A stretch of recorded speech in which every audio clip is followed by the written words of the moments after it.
கர்த்தருடைய பரிசுத்த நாமம் மகிமைப்படுவதாக. கடந்த 2 மாதங்கள் தேவன் நம்மை கண்ணின் மணி போல பாதுகாத்தார். இந்த 3வது மாதத்தில் காலை நேரத்தில் உங்களோடு பேச கர்த்தர் கொடுத்த நல்ல ஒரு சிலாக்கியத்திற்காக நான் தேவனை துதிக்கிறேன். இந்த 3வது மாதத்தில் கர்த்தர் என்னோடு பேசிய வார்த்தை யாத்திராகமம் 34வது அதிகாரம் 10வது வசனம். யாத்திராகமம் 34:10. அதற்கு அவர், இதோ நான் ஒரு உடன்படிக்கை பண்ணுகிறேன், பூமி எங்கும் எந்த ஜாதிகளிடத்திலும் செய்யப்படாத அதிசயங்களை உன் ஜனங்கள் எல்லாருக்கும் முன்பாகவும் செய்வேன். உன்னோடு கூட இருக்கிற ஜனங்கள் எல்லாரும் கர்த்தருடைய செய்கையை காண்பார்கள். உன்னோடு கூட இருந்து நான் செய்யும் காரியம் பயங்கரமாயிருக்கும். ஆமென், ஹல்லேலூயா. அருமையான தேவனுடைய பிள்ளையே, இந்த வசனத்தில் 3 காரியங்கள் சொல்லப்பட்டிருக்கு. ஆனால் 3 காரியமும் நாம் கூட்டி கழித்து பார்த்தா எல்லாம் ஒரே அர்த்தத்தில் தான் வரும். முக்கியமாக நான் உங்களுக்கு சொல்ல வேண்டிய முக்கியமான வார்த்தை என்னவென்றால், நான் செய்யும் காரியம் பயங்கரமாக இருக்கும். ஹல்லேலூயா. இந்த வசனத்தில் சொல்லப்பட்ட வார்த்தை, இதோ நான் ஒரு உடன்படிக்கை பண்ணுகிறேன், பூமி எங்கும் எந்த ஜாதிகளிடத்திலும் செய்யப்படாத அதிசயங்களை உன் ஜனங்கள் எல்லாருக்கும் முன்பாகவும் செய்வேன். உன்னோடு கூட இருக்கிற ஜனங்கள் எல்லாரும் கர்த்தருடைய செய்கையை காண்பார்கள். உன்னோடு கூட இருந்து நான் செய்யும் காரியம் பயங்கரமாக இருக்கும். ஹல்லேலூயா. நான் செய்யும் காரியம் பயங்கரமாக இருக்கும் என்று சொல்லுகிறார். அவர் உங்களோடு கூட இருந்து என்னோடு கூட இருந்து அவர் செய்கிற காரியங்கள் பயங்கரமாக இருக்கும். இந்த மாதத்தில், இந்த வருஷத்தில் 3வது மாதத்தில் நாம் வந்திருக்கிறோம். இந்த மாதத்தில் கர்த்தர் சொல்லுகிற வார்த்தை, நான் உன்னோடு கூட இருந்து நான் செய்யும் காரியம் பயங்கரமாக இருக்கும்.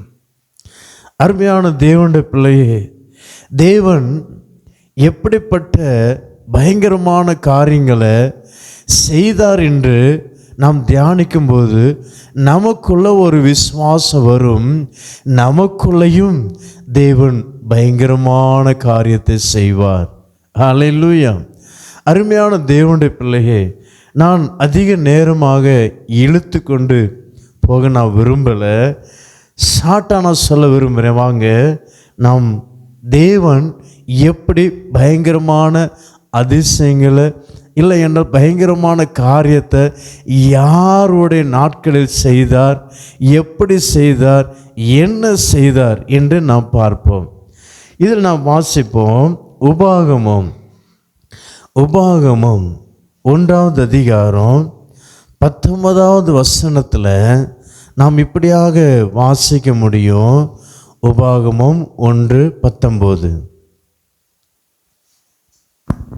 நம்முடைய தேவனாகிய கர்த்தர் நமக்கு கட்டளையிட்டபடியே நாம் ஓரேப்பை விட்டு பிரயாணம் பண்ணி எமோரியாவின் மலை நாட்டிற்கு நேராக நீங்கள் கண்ட அந்த பயங்கரமான பெரிய வனாந்தர வழி முழுவதும் நடந்து வந்து காதேஸ் பர்னேயாவிலே சேர்ந்தோம். ஹல்லேலூயா.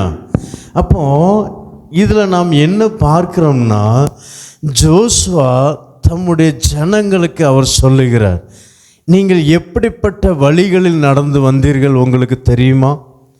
அந்த வழி எமோரியரின் மலை நாட்டிற்கு நேராக நீங்கள் கண்ட அந்த பயங்கரமான பெரிய வனாந்திர வழியில் கர்த்தர் உங்களை நடத்தி கொண்டு வந்தார் தெரியுமா? அந்த வனாந்திரம், அந்த எமோரியரின் அந்த பெரிய வனாந்திரம் எப்படி இருக்குன்னா, அதில் சொல்லப்பட்டிருக்கு 8வது அதிகாரம், உபாகமம் 8வது அதிகாரத்தில் 15வது வசனத்தில் சொல்லப்பட்டிருக்கு, அந்த வனாந்தரத்தில் எப்பேற்பட்ட பூச்சிகள், மிருகங்கள், எவ்வளோ கொடிய ஆபத்தான ஜந்துகள் அங்கே இருக்கிறதை நான் பார்க்க முடியும். 8:15. உன்னுடைய பின்னாட்களில் உனக்கு நன்மை செய்யும் பொருட்டு உன்னை சிறுமைப்படுத்தி உன்னை சோதித்து கொள்ளிவாய் சர்ப்பங்களும் தேள்களும் தண்ணீரில்லாத வறட்சியும் உள்ள பயங்கரமான பெரிய வனாந்தர வழியாய் உன்னை அழைத்து வந்தவரும் பாருங்க, இந்த வனாந்தரத்தில், அந்த பயங்கரமான வனாந்தர வழியில் என்னென்ன இருந்துச்சு என்று இதில் ஜோசுவா தம்முடைய ஜனங்களுக்கு சொல்லி காமிக்கிறார். என்னென்னலாம் இருந்துச்சா? கொள்ளிவாய் சர்ப்பங்கள், தேள்கள், தண்ணீர் இல்லாத வறட்சியான ஒரு இடம். அருமையான தேவனுடைய பிள்ளையே, இவ்வளோ பயங்கரமான மோசமான அந்த கொள்ளிவாய் சர்ப்பங்கள் நிறைந்த அந்த இடத்துல ஒருத்தருக்கும் ஒன்றுமே சேதம் வராதபடி, அந்த கொள்ளிவாய் சர்ப்பத்தின் மூலமாக யாருக்குமே ஒரு உயிர் சேதம் வராதபடி தேவன் பாதுகாப்போடு கொண்டு வந்தாருங்க. அல்லேலூயா. அதை தான் தம்முடைய ஜனங்களுக்கு ஜோசுவா சொல்லி காமிக்கிறார். அருமையான தேவனுடைய பிள்ளையே, இப்படி நான் சொல்லும் போது உங்களுக்குள்ள ஒரு கேள்வி வரலாம். கொள்ளிவாய் சர்ப்பங்கள் மூலமாக எத்தனையோ 1000 பேர் செத்தார்களே இஸ்ரவேல் ஜனங்கள். என்ன பாஸ்டர் நீங்கள் சொல்கிறீங்க? கொள்ளிவாய் சர்ப்பத்தின் மூலமாக யாருமே சாகவில்லையே என்று. அருமையான தேவனுடைய பிள்ளையே, கொள்ளிவாய் சர்ப்பத்தை தேவன் தம்முடைய ஜனங்கள் மத்தியில் அனுப்பினார். அதனால்தான் அவர்கள் கொள்ளிவாய் சர்ப்பத்தின் மூலமாக மடிய செத்து போனார்கள் என்று நாம் சொல்லலாம். ஏன் அதை அனுப்பினார்? அவர்கள் தேவனுடைய ஊழியக்காரருக்கும் தேவனுக்கும் விரோதமாக முறுமுறுத்தபடியினால் தேவன் அந்த கொள்ளிவாய் சர்ப்பத்தை அவர்கள் மத்தியில் அனுப்பினதை நாம் பார்க்கிறோம். அருமையான தேவனுடைய பிள்ளையே, வாசிப்போம். என்னாகும் 21வது அதிகாரம் 5வது வசனத்தில் நாம் வாசிக்கும் போது நாம் புரிந்து கொள்ள முடியும். ஜனங்கள் தேவனுக்கும் மோசைக்கும் விரோதமாக பேசி, நாங்கள் வனாந்தரத்திலே சாகும்படி நீங்கள் எங்களை எகிப்து தேசத்திலிருந்து வர பண்ணினதென்ன? இங்கே அப்பமும் இல்லை, தண்ணீரும் இல்லை. இந்த அற்பமான உணவு எங்கள் மனதுக்கு வெறுப்பாக இருக்கிறது என்றார்கள். அடுத்த வசனம் வாசிக்கிறேன். அப்பொழுது கர்த்தர் கொள்ளிவாய் சர்ப்பங்களை ஜனங்களுக்குள்ளே அனுப்பினார்.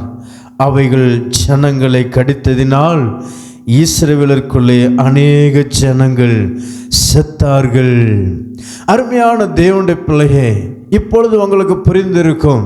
தேவன் அனுப்பாவிட்டால் அது ஜனங்களுக்குள் வரதுக்கு வரவே முடியாது. அல்லேலூயா. அருமையான தேவனுடைய பிள்ளையே, அப்போ அவ்வளோ பயங்கரமான ஒரு வனாந்திரம். இதை பற்றி நான் ஆழமாக விவரிக்க நான் விரும்பலை. இப்போ தேவன் உங்கள் மூலமாகவும் என் மூலமாகவும் எங்கள் மூலமாகவும் தேவன் என்ன செய்ய திட்டம் பண்ணியிருக்கிறார்னு இந்த மாதத்தில் பயங்கரமான காரியத்தை செய்ய திட்டம் பண்ணியிருக்கிறார். அல்லேலூயா. பயங்கரமான காரியம். அருமையான தேவனுடைய பிள்ளையே, கொள்ளிவாய் சர்ப்பம் என்று சொன்னால் பயங்கரமான ஒரு விஷ பாம்பு. அப்படி விஷ பாம்புகள் மத்தியில் நீங்கள் வாழ்ந்து கொண்டு இருக்கலாம். அப்படிப்பட்ட ஜனங்கள் மத்தியில் நீங்கள் வாழ்ந்து கொண்டு இருக்கலாம். அப்படிப்பட்ட ஜனங்கள் மூலமாக நீங்கள் அதிகமாக நீங்கள் பயத்தோடு நடுக்கத்தோடு வாழ்ந்து கொண்டிருக்கலாம்.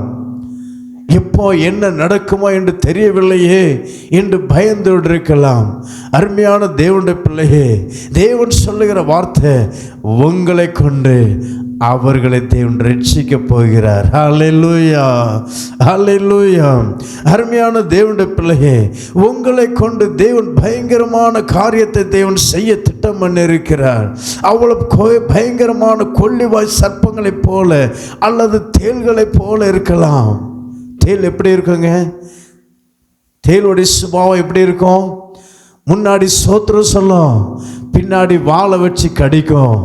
இப்படிப்பட்ட மனுஷர்கள் மத்தியில் நீங்கள் இருக்கலாம். உங்கள் முன்பாக நன்றாக பேசுவார்கள், பின்னாக வஞ்சகமாக கிரியை செய்வார்கள். அப்படிப்பட்ட ஜன கூட்டம் இந்நாட்கள் பெருகி கொண்டு இருக்கிறதை நான் பார்க்கிறோம். தேள் முன்னாடி நல்ல அருமையாக சோத்திரம் சொல்லும், அருமையாக 2 கையை எடுத்து அப்படி கும்பிடும். சோத்திரம் பிரதர், சோத்திரம் சிஸ்டர், சோத்திரம் பாஸ்டர் என்று சொல்லும். ஆனால் பின்னாடி வஞ்சகமாக கிரியை செய்வார்கள், உங்களுக்கு விரோதமாக கிரியை செய்வார்கள், உங்களுக்கு விரோதமாக திட்டம் பண்ணுவார்கள். அருமையான தேவனுடைய பிள்ளையே, யார் உங்களுக்கு விரோதமாக கிரியை செய்தாலும், யார் உங்களுக்கு விரோதமாக திட்டம் தீட்டினாலும் ஒன்றும் பலிக்காது. ஹல்லேலூயா. இஸ்ரவேல் ஜனங்களை பயங்கரமான அந்த தேள்களின் மத்தியில் தேவன் அந்த கொள்ளிவா சர்ப்பத்தின் மத்தியில் இருந்தும் தேவன் விடுவித்து பாதுகாத்து ஜெயமான பாதையில் காதேஸ் பர்னேயா மட்டும் சுகமாக கூட்டி சேர்த்தார். ஹல்லேலூயா, ஹல்லேலூயா. அந்த தேவன் இன்றும் ஜீவனுள்ளவராக இருக்கிறார். இன்றும் உங்களோடும் எங்களோடும் அவர் ஜீவனுள்ள தேவனாக இருந்து அவர் சொல்லுகிற வார்த்தை, நான் உங்களோடு கூட இருந்து பெரிய காரியம் செய்வேன். நான் செய்யும் காரியம் பயங்கரமாக இருக்கும். ஹல்லேலூயா. அருமையான தேவனுடைய பிள்ளையே, அதில் நாம் இன்னொரு காரியம் கூட நாம் அதில் வாசித்தோம். தண்ணீர் இல்லாமல் இருந்தாங்க, தண்ணீர் இல்லாமல் இருந்தாங்கங்க. அவ்வளோ ஒரு கஷ்டம். வனாந்தரத்தில் தண்ணீர் கிடையாது. ஆனால் தேவன் தம்முடைய ஜனங்களுக்கு செழிப்பான தண்ணீர் கொடுத்தாருங்க. ஹல்லேலூயா. நீங்கள் யாத்திராகமம் 17வது அதிகாரம் 6வது வசனத்தை நீங்கள் வாசிக்கும்போது உங்களுக்கு தெரியும், அங்கே தண்ணீர் இல்லாமல் இருந்தபோது தேவன் சொல்லுகிறார் தம்முடைய தாசனை பார்த்து, நான் அந்த கண்மலையில் போய் நிற்பேன், அந்த கண்மலையில் நீ அடி என்றார். வாசி.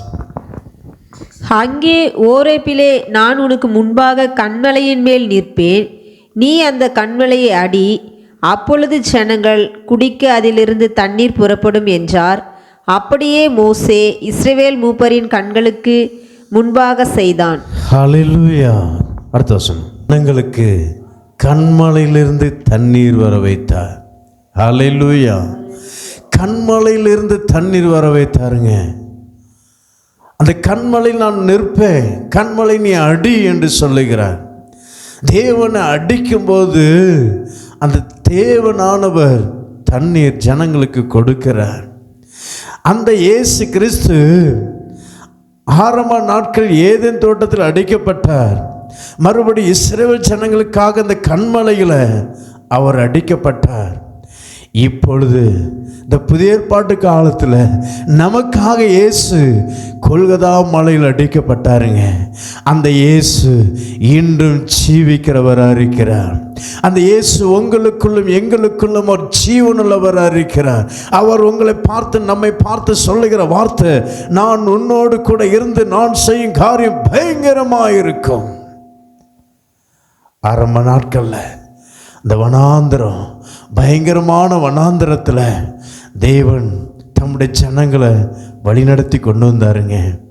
அருமையான தேவனுடைய பிள்ளையே, இந்த மாதம் உங்களுடைய வாழ்க்கையில், உங்களுடைய தொழிலில், உங்களுடைய ஊழியத்தில், குடும்ப வாழ்க்கையில், பிள்ளைகளுடைய வாழ்க்கையில், படிப்பு காரியத்தில், வாலிபிராயத்தில் எதுவாக இருந்தாலும் சரி, முடியலையே, என்னால் முடியலையே, தோல்வியாக இருக்கிறதே, நஷ்டமாக இருக்கிறதே, பிஸ்னஸ் நஷ்டம், லாபம் இல்லை, குடும்ப வாழ்க்கையில் சமாதானம் இல்லை, சந்தோஷம் இல்லை, ஊழியத்தில் ஒரு வளர்ச்சி இல்லை, ஒரு குழந்தை பாக்கியம் இல்லை, திருமண தடைகள், ஏன் என்று கேள்வி கேட்டுக்கொண்டிருக்கிறீங்களா?